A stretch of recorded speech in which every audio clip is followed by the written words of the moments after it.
Gülümseten Marifetler YouTube kanalıma hoş geldiniz. Öncelikle nasılsınız? İyi misiniz? İnşallah hepiniz çok iyisinizdir. Bugünkü örgü anlatımımda bu güzel mi güzel şeker gibi duran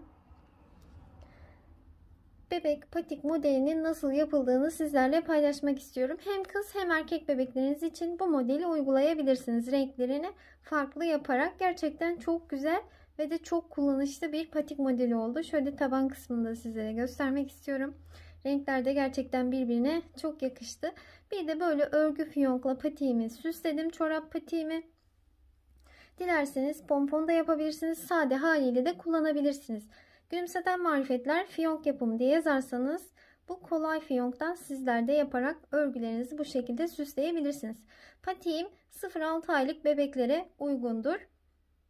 Diğer ayak numaraları için ilmek sayılarında 2, 4, 6 şeklinde artma yapabilirsiniz. Sıra sayılarında da yine aynı şekilde artma yapabilirsiniz. Patiğim için gerekli malzemelerim böyle sarı, mavi, beyaz renklerde, bir de pembe renkte patiklik ip kullandım. Elinizde kalan ipleri değerlendirebilirsiniz böyle renk. Şimdi pembe rengimle örmeye başlayacağım. Şişlerim 3 milimetre. 3 milimetre şişlerimle ördüm. Bir adet de iğnem var. Şimdi ilmek atarak başlıyorum. Öncelikle 35 tane ilmeğimizi şişimize atalım. İpimi boynuma atarak örüyorum. İlmeklerimi bu şekilde atıyorum. Sizler nasıl örüyorsanız o şekilde başlayabilirsiniz. 35 adet ilmeğimi şişime attım. Daha büyük ayak numaraları için ilmek sayılarını 2, 4, 6 şeklinde arttırabilirsiniz. Şimdi ilk ilmeğimi her zaman örmeden alıyorum. Şu an örgümün arka yüzündeyim. Diğerlerini ters olarak örüyorum. Son bir ilmek kalana kadar böyle örmeye devam edelim. Son ilmeğime geldim. Onu düz olarak öreceğim. Son ilmekleri her zaman düz örüyorum. Kenarlarımız daha düzgün çıkıyor. Burası örgümün arka yüzü. Şimdi ön yüzüne geçtim. İlk ilmeğimi örmeden aldım. Bu şekilde 17 tane ilmeğimi örerek ilerliyorum. Yine ilmeklerimi ters olarak örüyorum. 2, 4, 6, 8, 10, 11, 12, 13, 14, 15, 16, 17. 17 tane ilmeğimi bu şişime aldım. 18. ilmeğimi düz olarak ördüm. Geriye yine 17 tane ilmeğim kaldı. Ters olarak örmeye devam ediyorum.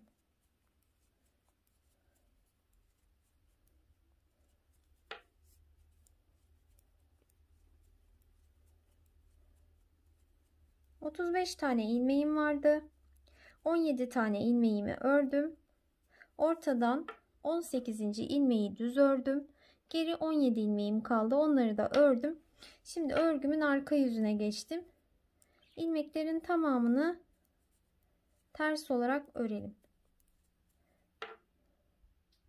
Örgümün ön yüzüne geçtim. İlk haroşa sırasında artma yapmamıştık. Şimdi ikinci sıramızda artmalara başlıyoruz. İlk ilmeği örmeden aldım. İkincisini ters olarak ördüm. Şişime ipimi bir doladım. Deliksiz artma yaptım. Sonrasında düz ilmeğime kadar ilmekleri ters olarak örüyorum.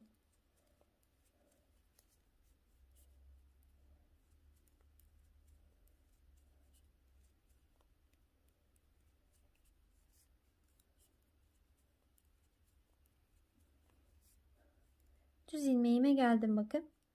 Onu örmeden şişime bir ilmek attım. Düz ilmeğimi yine düz olarak ördüm. Tekrar şişime bir artma yaptım. Diğer ilmeklerimi ters olarak örmeye devam ediyorum. Son 2 ilmek kalaya kadar örelim.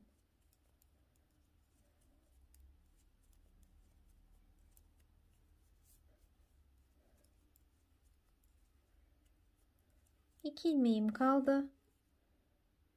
Bunları örmeden yine bir artma yaptım. Ve 2 ilmeğimi örerek sıramı tamamladım. Bu artma işlemini örgünün ön yüzünde yapıyoruz. Ne yaptık? 2 ilmeği ördük. Bir şişimize ilmek doladık. Bir tane artma yaptık. İlmekleri ters olarak düz örgümüze kadar ördük. Düz örgümüzü örmeden bir doladık, bir düz ördük, bir ilmek daha doladık, 3 tane artma yaptık. Sonra ters olarak son 2 ilmeğe kadar ördüm. Son 2 ilmek kala bir tane daha şişime ilmek dolayarak bir artma daha yaptım ve ön sırada 4 ilmek arttırmış oldum. Şimdi örgünün arka yüzünde ilmeklerin tamamını ters olarak örelim. Hiç artma, eksiltme yok bu tarafta. Örgünün ön yüzüne geçelim. Şimdi tekrar örgümün ön yüzüne geldim. Ön yüzünde yapmış olduğum işlemi tekrar edeceğim. 2 ilmek örüp bir arttıracağım. Düz ilmeği örmeden bir arttıracağım. Düz ilmeği örüp bir arttıracağım. 2 ilmek kala bir tane daha arttıracağım. Böyle her ön sırada 4 tane ilmek arttırmış olacağız. Şimdi biz 2 diş haroşa sırası ördük. Toplam bu haroşa sıraları 5 diş olana kadar devam edelim. Aynı şekilde ön sırada arttıralım. Arka sırada hiç artma, eksiltme yapmadan örelim. Evet, bakın bu şekilde 5 diş haroşa sırasını tamamladım. İlk sırada artma yapmadığımız için 4 sıra boyunca artma yaptık. Her ön sırada 4 ilmek arttırdık. 4 sırada 16 ilmek arttırmış olduk. 35 ilmeğimize artı 16 ilmek daha ekledik ve toplam 51 tane ilmeğimiz oldu. Daha büyük ayak numaraları için yapıyorsanız eğer bu haroşa sıralarını daha da fazlaştırabilirsiniz ve ilmek sayısını arttırabilirsiniz. Şimdi 51 ilmeğimizle devam edeceğiz artık. Burada 5 diş haroşa sırası ördüm. Şimdi örgümün ön yüzündeyim. Hiç artma, eksiltme yapmadan bir diş haroşa sırası daha örelim. Böyle ilmeklerimizi ters olarak örelim. Sıranın sonuna gidelim. Evet, ilmeklerin tamamını ters olarak ördük. Buradaki düz ilmeğimizi de artık ters örüyoruz. Şimdi örgünün arka yüzüne geçince sarı rengimi alıyorum. Burada sarı rengime geçmiştim. Dilerseniz aynı renkle de devam edebilirsiniz. Bu renk geçişleri size kalmış. Böyle renk renk de örebilirsiniz. Şimdi sarı rengimi örgümün arka yüzünde bağladım. Pembe renkli ipime ve ilk ilmeği örüyorum renk geçişlerinde. Böyle ilmeklerin tamamını ters olarak örelim. Sıra sonuna gidelim. Örgümün ön yüzüne geçtim. Yine ilmeklerimi ters olarak örüyorum.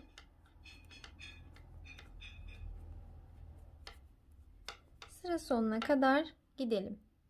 Sarı rengimle bir diş haroşa sırası ördüm. Şimdi sarı rengimle artık işim bitti. Onu kesebilirim. Şöyle kestiğim ipimi pembe renkli ipime şöyle bağlıyorum. Tekrar pembe rengimle bir diş haroşa sırası öreceğim. Örgünün arka yüzündeyim. Örgümün ön yüzüne geçtim. Şimdi pembe rengimle yine ördükten sonra böyle bir mavi, bir pembe, bir beyaz, bir pembe örelim. Sıraları tamamlayalım. Evet, şimdi sıralarımı tamamladım ben. Bakın bu şekilde. Tam baştan itibaren sayalım. Örgünün ön yüzündeyiz. 2, 4, 6, 8, 10, 12. 12 diş haroşa sırası yapmış olduk. Tam baştan itibaren saydım. Şimdi bir sırada bir haroşa sırası pembe rengimle örmüştüm. 21 tane ilmeğimi şimdi örerek şişime alıyorum.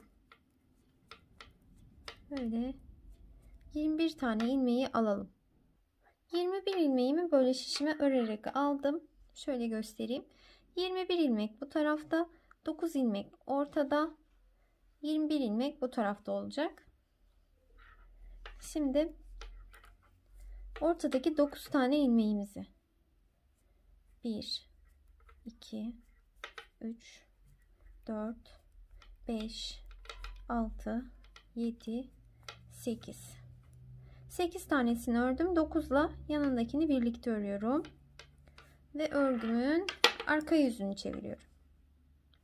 İlk ilmeğimi örmeden alıyorum. 1, 2, 3, 4, 5, 6, 7, 8, 9 ile yanındakini ikisini birlikte örüyorum.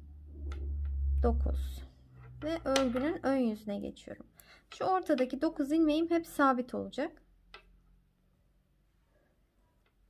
Şimdi 1, 2, 3, 4, 5, 6, 7, 8.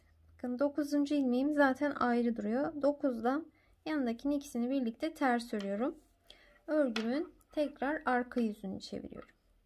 İlk ilmeği örmeden aldım. 1, 2, baştakini de sayalım. 4, 5, 6, 7, 8. 9'la yanındakini birlikte örelim. Tekrar örgünün ön yüzünü çevirelim.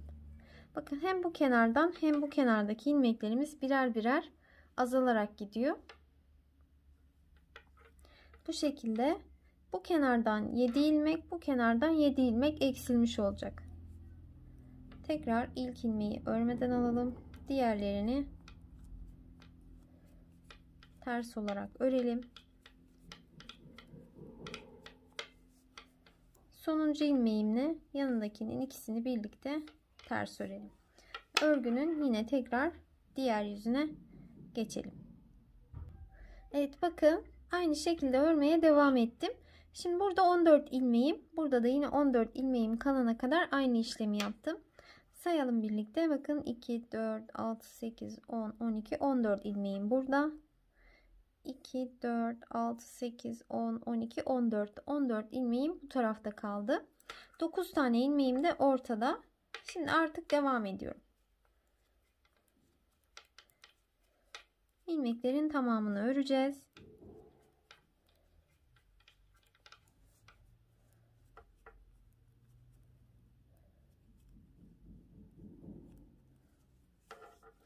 Bakın bu şekilde tamamlamış oldum. Şimdi arka tarafta da yine ilmeklerin tamamını ters olarak örelim.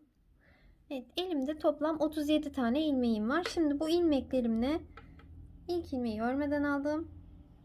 Sonrakini ters ördüm. Bir sonrakini düz örüyorum. Bir sonrakini ters, bir sonrakini düz örüyorum. Bir ters, bir düz lastik örgümüzü kuralım. Örgünün ön yüzünü bitirdim. Şimdi arka yüzüne geçtim. Arka yüzü de yine aynı şekilde devam ediyorum. İlmekleri göründüğü gibi öreceğim. İlk ilmeği örmeden aldım. Bir sonraki düz, onu düz örüyorum. Bir sonraki ters görünüyor, ters örüyorum. Bir sonraki düz görünüyor, düz örüyorum. Yine ters, düz, bir ters, bir düz. Örgünün arka yüzünde ve ön yüzünde ilmekleri göründüğü gibi öreceğiz ve bir ters, bir düz şöyle şu lastik örgümüzü, patiğimizin şöyle boğaz kısmına öreceğiz. Bunu istediğiniz uzunlukta örün. Böyle ikiye katladığınızda size yeterli geldiğinde örmeyi bırakabilirsiniz. Evet, patiğimin bakın bu boğaz kısmının lastik örgüsünü bitirdim. Lastik örgünün bakın şöyle şu dişlerini sayarak 26, 27, 28 diş örebilirsiniz. Bunu şöyle geriye kıvırarak kendiniz karara verebilirsiniz. Ne kadar kalınlıkta, uzunlukta olmasını istiyorsanız. Şimdi örgümün tersinde örgümü bitireceğim. 2 ilmeğin ikisini birlikte ters alıyorum. Kalan ilmeği diğer şiş alıyorum. 2 ilmeğin ikisini birlikte ters alıyorum. Kalan ilmeği diğer şiş alıyorum. 2 ilmeğin ikisini birlikte ters alıyorum. Kalan ilmeği diğer şiş alıyorum. Bütün ilmeklere aynı işlemi uygulayalım. Evet, son ilmeğime geldim. Burada ipimi biraz uzunca kesiyorum. Dikmek için kullanacağım. Son ilmeğimi böyle çekiyorum. Bakın bu kısmını sıkıca gerdirdim. Şimdi ipime iğnemi geçireceğim.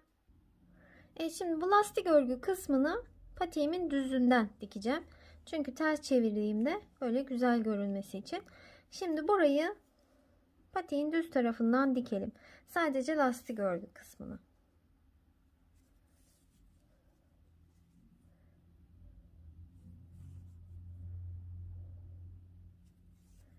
Böyle iç taraftaki ilmekleri karşılıklı alarak şu kısma kadar gelelim. Evet, lastik örgü kısmını tamamladım. Şimdi artık şöyle tersini çevirelim. Patiğimizin ters tarafındayız. Şu kısmı ters tarafından dikeceğiz. Yine aynı şekilde parmak uç kısımlarına kadar böyle dikerek gelelim. Evet, dikimini tamamladım. Şimdi düz tarafını çevirelim. Bakın böyle tam bir yeni doğan bebek patiği oldu. Şu ipimizi gizlemişiz. Uç kısmı çıkmış. Bakın böyle tam bebeğiniz yeni doğduğunda kullanabileceğiniz çok şirin bir patik modeli oldu. Bakın bu şekilde gerçekten çok güzel ve de çok kullanışlı oldu. Bir de böyle fiyonkla süsledim ben. Dilerseniz pompon da yapabilirsiniz. Bu şekilde sade de kullanabilirsiniz. Gülümseten marifetler, haroşa, örgü, fiyonk yapımı diye yazarsanız kanalımda bunun nasıl yapıldığını ayrıntılı bir şekilde anlattım. Yapımı gerçekten çok kolay. Sizler de kolaylıkla yapabilirsiniz. Bakın bu şekilde kalıp gibi duran bir patik modeliniz olacaktır. Umarım sizler için faydalı bir video olmuştur. İnşallah sizler de beğenirsiniz ve hep birlikte denemiş oluruz. Beni ilk defa bu videomda tanıyanlar, kanalıma abone olursanız çok mutlu olurum. Bakın örmüş olduğumuz patik modelinin de ayakta duruşu bu şekilde. Bir sonraki videolarımda görüşmek üzere. Hoşça kalın.